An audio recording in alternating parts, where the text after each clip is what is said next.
student, today we will discuss about a new topic, chapter 5, class 12, part 1, principles of inheritance and variation. So today, see here, what is inheritance and variation? Inheritance means anuvanshiki, the character which follow from one generation to the next generation of offspring is known as inheritance. एक पीढ़ी से दूसरे पीढ़ी तक माता पिता के जो गुण होते हैं वो सेक्सुअल रिप्रोडक्शन में वो अगले पीढ़ी में नजर आते हैं, जिसे हम लोग इनहेरिटेंस के रूप में जानते हैं, आनुवंशिकी के रूप में जानते हैं। ये कैरेक्टर जो है एक पीढ़ी से दूसरी पीढ़ी तक हमेशा ट्रांसफर्ड करते रहता है, क्योंकि उनके अंदर में जीन मौजूद होते हैं। ठीक है, इसके बाद नेक्स्ट हमारा वेरिएशन। वेरिएशन मीन्स भिन्नता, विभिन्नता। तो यहां पर देखते हैं variation, the differences found in various trait of individual of a progeny from one another and their parents are called variation. Variation means होता है क्या, जो समान प्रकार के character, the differences found in various trait, विभिन्न प्रकार के लक्षण जो खास प्रकार के प्रोगेनी में पाए जाते हैं और एक पीढ़ी से दूसरे पीढ़ी तक वो माता पिता के गुणों को वो कैरी करता है, जिसे हम लोग वेरिएशन के रूप में जानते हैं। A number of new varieties they are produce through artificial selection, तथा न्यू वेराइटीज में हम लोग संख्या देखते हैं कि आर्टिफिशियल सिलेक्शन के द्वारा वो प्रोड्यूस होते हैं। एग्जाम्पल, साहिवाल काव and Indian breed of Punjab. Sahiwal जो गाय की जो प्रजातियां होती हैं, साहिवाल या रेड सिंधी के रूप में, तो पंजाब से ये डेवलप किया हुआ प्रजातियां जो डेवलप किया through artificial selection domesticated of ancestral wild काव। तो ये वाइल्ड एनिमल्स के रूप में ही थे, लेकिन आर्टिफिशियली इनको क्रॉसिंग कराया गया और इसको डोमेस्टिकेटेड किया गया। इसके एग्जाम्पल को और मैं समझाता हूं अच्छी प्रकार से। वेरिएशन में जी माता पिता के कुछ कैरेक्टर होते हैं। सपोज कीजिए कि अगर माँ के आई जो हैं वो ग्रीनिश हैं या और फादर के आई जो हैं वो ब्राउनिश हैं, तो एक कैरेक्टर हुआ माँ का और पिता का। तो जब आपस में रिप्रोड्यूस करेंगे मदर और फादर, तो इनसे जो नई स्पेसीज उत्पन्न होगा उसमें 2:2, 2 अनुपात, 2 बॉयज में और 2 गर्ल्स में आइज में डिफरेंसेज होंगे। ईयर बॉल, जिसे हम लोग कान के ये जो दिख रहे हैं ये, तो ईयर लोब इसे बोला जाता है। तो ईयर लोब फादर में या तो ईयर लोब ये अटैच होंगे या फ्री होगा। तो न्यू स्पेसी में जो बच्चे जन्म लेते हैं उनमें तो ईयर लोब या तो सटा हुआ रहता या फ्री रहता। उसी प्रकार हम लोग चिन्ह को देखते हैं, तो माता पिता के जो चिन्ह कुछ पॉइंटेड होते हैं, कोई राउंड होते हैं, तो ये कैरेक्टर भी बच्चों में देखा जाता है। उसी प्रकार हेयर स्टाइल होते हैं। अगर फादर के हेयर जो हैं वो क्रूअल हैं, वो घुंघरेले बाल हैं, अगर मदर के बाल जो हैं वो फ्लैट हैं, स्ट्रेट हैं, तो उनसे जो बच्ची संतान उत्पन्न होंगी उनमें भी कैरेक्टर दिखा जाएगा। कुछ बच्चे घुंघरेले बाल वाले होंगे और कुछ बच्चे जो होंगे वो स्ट्रेट उनके बाल होगा। यही विभिन्नता देखने को मिलती है, जिसे हम लोग वेरिएशन के नाम से जानते हैं। Is it clear? नेक्स्ट हम लोग आते हैं कि early agriculturist 8,000 to 10,000 before Christ knew that the reasons for variation lay hidden in sexual reproduction. We know that we are nomadic about 10,000 before Christ, 10,000 ईस्वी पूर्व हम लोग जो थे क्या थे, आदिवासी जीवन जिया करते थे।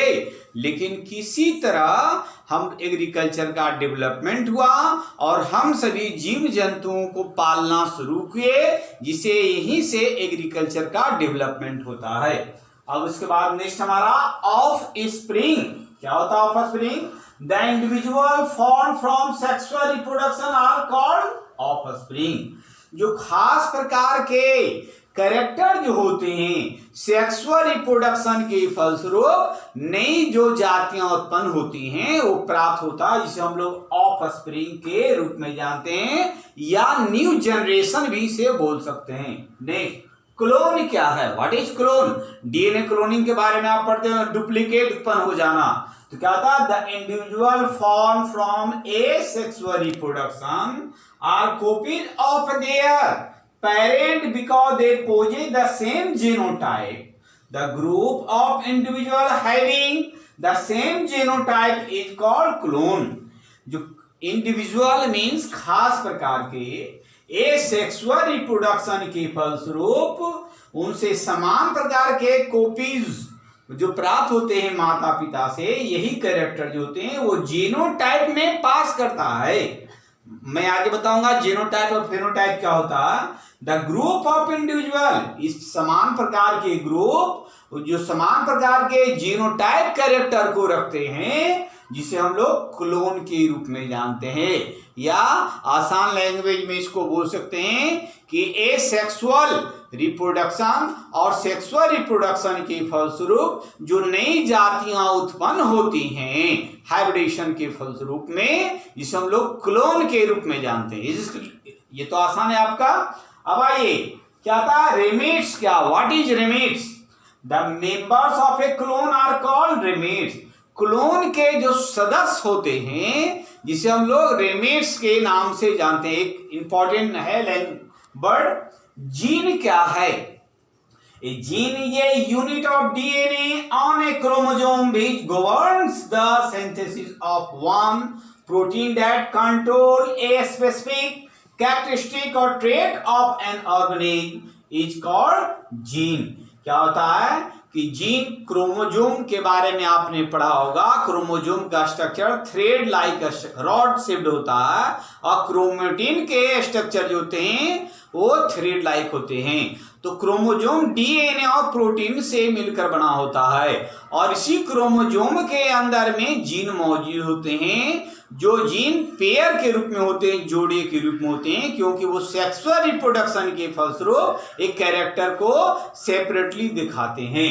तो यहाँ पर जीन क्या है? ये कि बेसिक यूनिट ऑफ हेरिडिटी, आनुवंशिक गुणों का बेसिक यूनिट जो होता है, जिसे हम लोग जीन के नाम से जानते हैं। और इसी जीन के अंदर में डीएनए मौजूद होता। डीएनए कहाँ रहता? क्रोमोजोम के अंदर में रहते हैं। तो ये डीएनए हमारा क्या होता? प्रोटीन से मिलकर बना होता है, हिस्टोन से मिलकर बना होता है, जो कंट्रोल करता है स्पेसिफिक कैरेक्टर को, ठीक है, ऑर्गेनिज्म के अंदर में। तो जीन के बारे में आपने जान लिया। अब जीन के जो होता है वो दो टाइप होते हैं, two types of genes. First is the dominant gene and second is the recessive gene, ठीक है। तो डोमिनेंट जीन क्या होता है? द जीन भी decide the appearance of organism, वैसा जीन जो किसी ऑर्गेनिज्म में उसकी उपस्थिति को दर्शाता है, even in the presence of organism, even the presence of alternative gene, मतलब कि उनकी उपस्थिति को या अल्टरनेटिव जीन को स्पष्ट रूप से दिखाता है, जिसे हम लोग डोमिनेंट जीन के नाम से जानते हैं, या इसको डोमिनेंट भी बोलते हैं, जिसको डोमिनेंट को हिंदी में बोलते हैं प्रभावी, इफेक्टिव, और रिसेसिव, ये रिसेसिव को अप्रभावी बोला जाता है। तो क्या होता है? The gene which can decide the appearance of organism, वैसा जीन जो किसी ऑर्गेनिज्म में उनकी उपस्थिति को तय करता है, डिसाइड करता है, इन the presence of another identical gene, और दूसरे समान प्रकार के जीन की उपस्थिति को भी वो स्पष्ट रूप से दिखाता है, डिसाइड करता है, डिटरमाइन करता है, जिसे हम लोग रिसेसिव जीन के रूप में जानते हैं। तो dominant gene is always written in capital letter. First letter always होता है वो कैपिटल लेटर से लिखा जाता है। जैसे टॉल, कोई व्यक्ति अगर लंबा है तो लिखते हैं स्पेलिंग TALL, टॉल मतलब लंबा। तो इसको डोमिनेंट कैरेक्टर को लिखने के लिए यहाँ पर मैं इसको इरेज करता हूं और दिखा रहा हूं आपको क्या होता है। तो ये यहाँ हम लोग लिखते हैं डोमिनेंट और रिसेसिव। तो डोमिनेंट मान लिया जाए कि कैरेक्टर है टॉल है और ये डार्क है, ठीक है।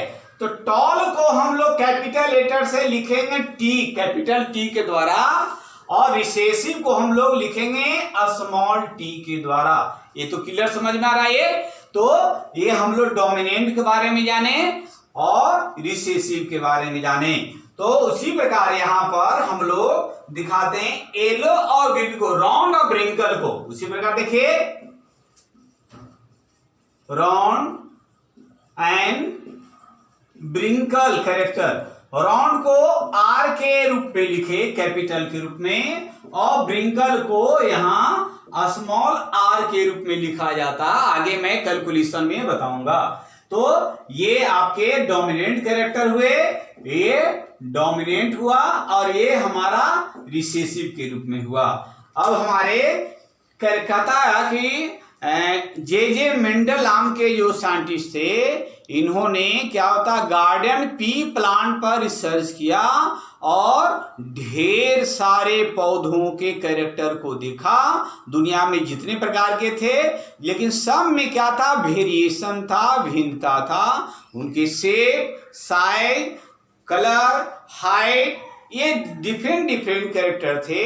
तो कहा एक क्वेश्चन आता आपका 12 में, why the Mendel also select the garden pea plant Pisum sativum.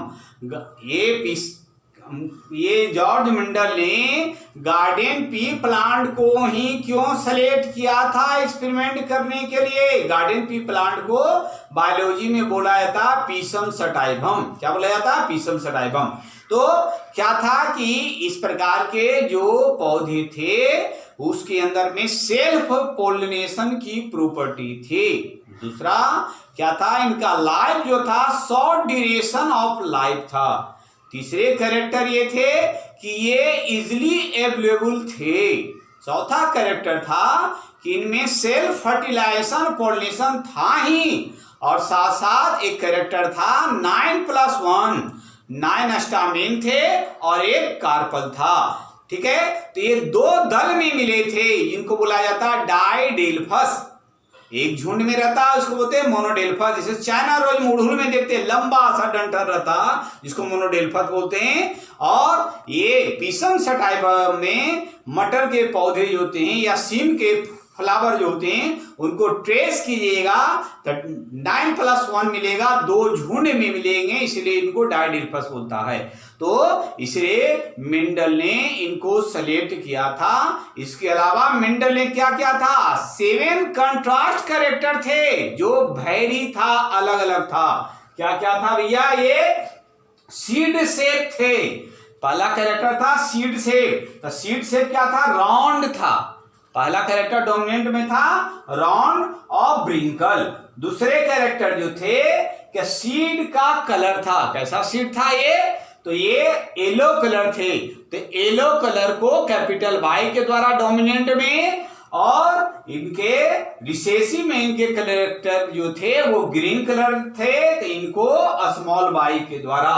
और इसके बाद कहा गया थर्ड कैरेक्टर जो था फ्लावर का कलर। फ्लावर के कलर कैसे थे, तो वायलेट था या रेड था। तो वायलेट को हम लोग सिंबॉलिक फॉर्म के रूप में कैपिटल ये हम लोग आर के द्वारा और कैपिटल डब्ल्यू के द्वारा इंडिकेट करते हैं, और व्हाइट को स्मॉल आर के द्वारा और स्मॉल डब्ल्यू के द्वारा इंडिकेट करते हैं। इसके बाद क्या था, पोड शेप। पोड का मटर का आप देख रहे हैं, फल जो देख रहे हैं वो, तो इसको बोलते हैं पोड। ठीक है, तो पोड जो होते हैं वो दो प्रकार के होते थे। एक इन्फ्लेटेड था, लंबा सीधा, और दूसरा था कंस्ट्रिक्टेड, मुड़ा हुआ। जैसे आप सब्जी खाते हैं बैतल के रूप में सब्जी होता है या मटर के रूप में। तो ऐसे स्ट्रक्चर, एक स्ट्रक्चर जो था ये हमारा प्राप्त हुआ, और एक स्ट्रक्चर जो प्राप्त हुई हमारा ये। तो ये इसको हम लोग क्या बोलेंगे, इसको इन्फ्लेटेड बोलेंगे, इसको बोलेंगे कंस्ट्रिक्टेड। Is it clear. तो कंस्ट्रिक्टेड जो थे, इन्फ्लेटेड को हम लोग आई के द्वारा, कैपिटल आई के द्वारा और इसको स्मॉल के द्वारा इंडिकेट किया डोमिनेंट में, इसको रिसेसिव में। इसके बाद हमारा फ्लावर का पोजीशन, फूल के पोजीशन होते हैं एक एक्सियल जो ऊपर की ओर होता है, तो इसको कैपिटल ए के रूप में डोमिनेंट में, और दूसरे जो कैरेक्टर होते हैं फ्लावर का पोजीशन उसको हम लोग टर्मिनल के रूप में जानते हैं, स्मॉल ए के रूप में। इसके बाद स्टेम का हाइट, पेड़ पौधे की ऊंचाई होती है तो उनकी हाइट जो होता है टॉल, कुछ पौधे लंबे होते हैं तो उनको कैपिटल टी के द्वारा इंडिकेट करते हैं, और कुछ पौधे जो बौने होते हैं, नाटे होते हैं, उनको डार्क के रूप में स्मॉल टी के द्वारा इंडिकेट करते हैं। तो ये अगले क्लास में मैं इसको इंडिकेट करके 7 कंट्रास्ट कैरेक्टर को और इसको कैलकुलेशन कैसे किया जाता है 3:1 के रूप में, मोनोहाइब्रिड क्रॉस के रूप में, लाभ सेग्रीगेशन के रूप में बताऊंगा मैं। So all the student request please like, share and subscribe. So next topic will be started in next video. Thank you.